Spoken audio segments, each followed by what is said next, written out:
തത്തമ്മ ചുണ്ടു ചുവന്നത് കളർ വെറ്റില തിന്നിട്ടോ. ഈ ലൈൻ ഏത് പാട്ടിലാണെന്ന് മനസ്സിലായോ? അതൊക്കെ പോട്ടെ, വിഷയം ഇപ്പം അതല്ല. ഇന്ന് നമ്മുടെ ചുണ്ടു ചുമക്കാൻ പോകുന്നത് ഇത് കഴിച്ചിട്ടാണ്. ആളെ മനസ്സിലായില്ലേ? ഇത് നമ്മളെ ബീട്രൂട്ടാണ്. ഇത് നല്ല തൊലി കളഞ്ഞെടുത്ത് നല്ല സുന്ദരിയാക്കി എടുത്തതാണ് കേട്ടോ. അപ്പോൾ ഇനി ഈ സുന്ദരിയെ വെച്ച് നമ്മളൊരു സിമ്പിൾ ഐറ്റം ഉണ്ടാക്കുകയാണേ. ആദ്യം നമുക്കിതൊന്ന് ഗ്രേറ്റ് ചെയ്തെടുക്കണം. ഞാനിപ്പോൾ ആ ബീട്രൂട്ടെല്ലാം നന്നായി ഗ്രേറ്റ് ചെയ്തെടുത്തിട്ടുണ്ട്. നോക്കി എന്തോ ഒരു ഭംഗി കാണാൻ. സത്യം പറഞ്ഞാൽ പച്ചക്കറികളിൽ ഏറ്റവും സുന്ദരി ബീട്രൂട്ടാണെന്ന് പറഞ്ഞാൽ തള്ളിക്കളയാനൊന്നും പറ്റില്ല അല്ലേ? പക്ഷെ തൊലി കളഞ്ഞെടുത്താലേ ആ ഭംഗി ശരിക്കും കാണാൻ പറ്റുള്ളൂ കേട്ടോ. നമുക്കേതായാലും നമ്മുടെ വിഷയത്തിലേക്ക് കിടക്കാം. അപ്പോൾ സാധനം നമ്മൾ ഗ്രേറ്റ് ചെയ്തെടുത്തു. ഇനി ഇതിലേക്ക് വേറൊരു സാധനം വേണം, അതവിടെ കിടക്കട്ടെ. അപ്പോൾ അത് പറിക്കാനാണ് ഞാനിപ്പോൾ പോകുന്നത്. വേറൊന്നല്ല, കാന്താരി. നമുക്ക് ഇതിലേക്ക് തേങ്ങയും കാന്താരിയും കൂടെ ചതച്ചെടുക്കണം. അപ്പോൾ അതിന് കാന്താരി മുളക് പറിക്കാൻ വന്നതാണ് കേട്ടോ ഞാൻ. നമ്മുടെ വീട്ടിൽ തന്നെ ഉള്ളതാണ്. അപ്പോൾ നമുക്ക് ആവശ്യത്തിനുള്ള കാന്താരി നമുക്ക് പറിച്ചെടുക്കാം.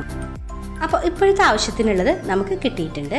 നമ്മുടെ സ്വന്തം പറമ്പിൽ നിന്ന് നമുക്കിങ്ങനെ ആവശ്യമുള്ള സാധനങ്ങളൊക്കെ കിട്ടാന്ന് പറയുമ്പോൾ അതൊരു സന്തോഷമാണല്ലേ. ഇനി ഈ കാന്താരിയും തേങ്ങ ചിരകിയതും കൂടെ നമുക്കൊന്ന് ജസ്റ്റ് ചതച്ചെടുക്കാം. അപ്പോൾ ഞാൻ ചതച്ചെടുത്തിട്ടുണ്ട്. ഇനി ഇത് മാറ്റി വെച്ച് നമുക്ക് ഒരു ചട്ടി അടുപ്പത്ത് വെച്ച് കുറച്ച് എണ്ണ ഒഴിക്കാം. ഇപ്പം എണ്ണ നല്ലപോലെ ചൂടായി. ഇനി അതിലേക്ക് കുറച്ച് കടുക് ഇട്ട് കൊടുക്കാം.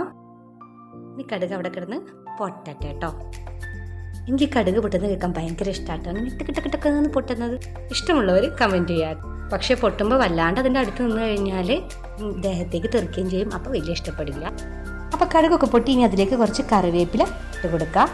അങ്ങനെ കറിവേപ്പില ഒന്ന് മൂപ്പായതിനു ശേഷം നമ്മൾ ഗ്രേറ്റ് ചെയ്ത് വെച്ചിട്ടുള്ള ബീട്രൂട്ട് അതിലേക്ക് ചേർത്ത് കൊടുക്കാം കേട്ടോ.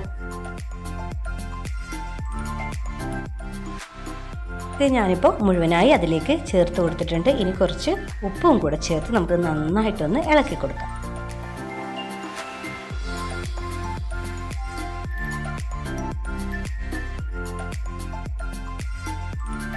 ഇപ്പോൾ എല്ലാം നന്നായി ഒന്ന് മിക്സായി വന്നിട്ടുണ്ട്. ഇനി നമുക്കിത് അടച്ചു വെച്ച് കുറച്ച് സമയം വേവിക്കാം. അടച്ചു വെച്ചാലും ഇടയ്ക്ക് നമ്മൾ തുറന്നു കൊടുത്ത് ഒന്ന് ഇളക്കി കൊടുക്കണം കേട്ടോ എല്ലാം. ഇനി നമുക്കിതിലേക്ക് നേരത്തെ ചതച്ച് വെച്ച തേങ്ങയും കാന്താരിയും അത് ചേർത്ത് കൊടുക്കണം കേട്ടോ. ഞാനിപ്പോൾ ചേർത്തിട്ടുണ്ട്. തേങ്ങ ഇട്ട് കൊടുക്കുന്ന ഭാഗം എങ്ങനെയോ വീഡിയോയിൽ നിന്ന് മിസ്സായിട്ടുണ്ട്, ക്ഷമിക്കുക കേട്ടോ. തേങ്ങ അതിലേക്ക് ഇട്ട് കൊടുത്തിട്ടുണ്ട്. ഇനി അത് നന്നായിട്ടൊന്ന് മിക്സ് ചെയ്യുക കേട്ടോ. തേങ്ങ ഇട്ടതിന് ശേഷം ഒന്ന് അടച്ചു വെച്ച് വേവിക്കണേ. ഏകദേശം വേവായതിനു ശേഷമാണ് നമ്മൾ തേങ്ങ ഇട്ട് കൊടുത്തിട്ടുള്ളത്. അതുകൊണ്ട് അധികം നേരമൊന്നും വേവിക്കേണ്ട ആവശ്യമില്ല കേട്ടോ. അടി പിടിക്കാണ്ട് നോക്കണം, ഇടയ്ക്കിടയ്ക്ക് ഇങ്ങനെ ഇളക്കി കൊടുക്കണം. ഇപ്പോൾ ഏകദേശം ഇത് ആയിട്ടുണ്ട്. ഇനി നമുക്ക് ഇതൊരു പാത്രത്തിലേക്ക് മാറ്റാം. നമ്മുടെ ഐറ്റം റെഡി ആയിട്ടുണ്ട് കേട്ടോ. ഇത് ചോറിൻ്റെ കൂടെയൊക്കെ കഴിക്കാൻ നല്ല ടേസ്റ്റാണ്. ഇത് ചോറിലേക്ക് ഇട്ട് കഴിഞ്ഞാൽ ചോറങ്ങട് നല്ല ചുമന്ന കളറായി മാറും. ഇത് എളുപ്പത്തിൽ തയ്യാറാക്കാമെന്ന് എല്ലാവർക്കും മനസ്സിലായില്ലേ? എല്ലാവർക്കും അറിയുന്നതായിരിക്കാം, എന്നാലും ഒന്ന് ട്രൈ ചെയ്ത് നോക്കുക കേട്ടോ. പലരും പല വിധത്തിലായിരിക്കും ഉണ്ടാക്കുന്നത്. ഇതൊന്ന് ട്രൈ ചെയ്ത് നോക്കുക, എന്നിട്ട് അഭിപ്രായം അറിയിക്കുക കേട്ടോ. അപ്പോൾ ഇനി അടുത്ത വീഡിയോയിൽ മറ്റു ചില വിശേഷങ്ങളായിട്ട് വീണ്ടും വരാം. ബൈ.